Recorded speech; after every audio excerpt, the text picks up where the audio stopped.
Johanna est avec nous, Johanna Chabas. Vous allez nous reparler de Marina, cette médecin qui n'arrive pas à faire reconnaître son diplôme argentin en France. Et c'est pas la seule. Oui, Marina attend toujours que son dossier soit validé par l'administration. L'organisme responsable, le Centre national de gestion, s'était engagé auprès de nous à la tenir au courant rapidement. Mais plus d'un mois après, elle n'a toujours aucune nouvelle. Et surtout, avec Marie Dupin et Benoît Ballet, on a découvert que des milliers de médecins étrangers sont dans la même situation. Tous ont obtenu leur diplôme de médecine en dehors de l'Union européenne. Normalement, une loi passée en 2019 devait leur permettre d'exercer librement. Sauf que leurs dossiers sont bloqués en commission de validation. Cette semaine, ils étaient une centaine à manifester devant le ministère de la Santé. Parmi eux, Abdel Latif. Il a obtenu son diplôme de dentiste au Liban. Il a demandé à pouvoir exercer en France il y a plus d'un an.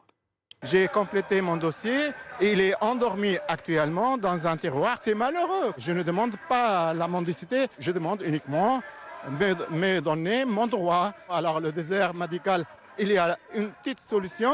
Voilà, donner l'autorisation à des gens qui ont toute la qualification pour diminuer ce désert. Et la solution, vous en foutez. Mais c'est vrai que c'est quand même absurde dans un moment où on manque tant de soignants. Quand il dit la solution, vous vous en foutez, des médecins comme Abdel qui ne peuvent pas travailler, ils sont nombreux. Eh bien, en fait, certains sont au chômage forcé, comme Abdel, soit d'autres enchaînent les petits contrats dans les hôpitaux, mais ils ne peuvent pas exercer librement, ils doivent toujours être surveillés par un supérieur. Alors ça, c'est en théorie. Dans les faits, avec le manque de médecins, justement, ils se retrouvent souvent tout seuls devant les malades. Mais par exemple, pour ces médecins au diplôme étranger, c'est impossible d'ouvrir un cabinet, même dans un désert médical. Une hypocrisie pour Michael, diplômé en Côte d'Ivoire et qui attend, lui aussi, depuis plus d'un an d'être reconnu. Actuellement, nos salaires sont le tiers des salaires de nos confrères, avec qui on travaille, avec qui on a les mêmes procédures. On fait des heures sup, on fait des gardes, on fait des astreintes, on fait les mêmes choses. Mais derrière, il n'y a pas une reconnaissance. Et ils sont combien dans ce cas? Eh bien, sur les 4500 personnes qui ont déposé un dossier, il en reste 3000 à étudier selon les syndicats. Sauf que tout doit être fait avant la fin de l'année. C'est ce que dit le décret. Un délai qui semble difficile à tenir. Lors de la manifestation cette semaine, des représentants syndicaux ont été reçus par le directeur de cabinet adjoint de la ministre de la Santé. Le chirurgien et syndicaliste Mohand Benoufela y était.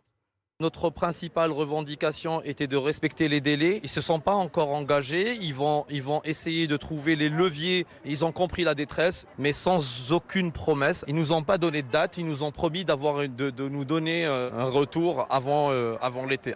Et nous, de notre côté, on a aussi relancé le ministère de la Santé. Il nous assure qu'il va étudier toutes les voies possibles pour accélérer la procédure et débloquer les dossiers.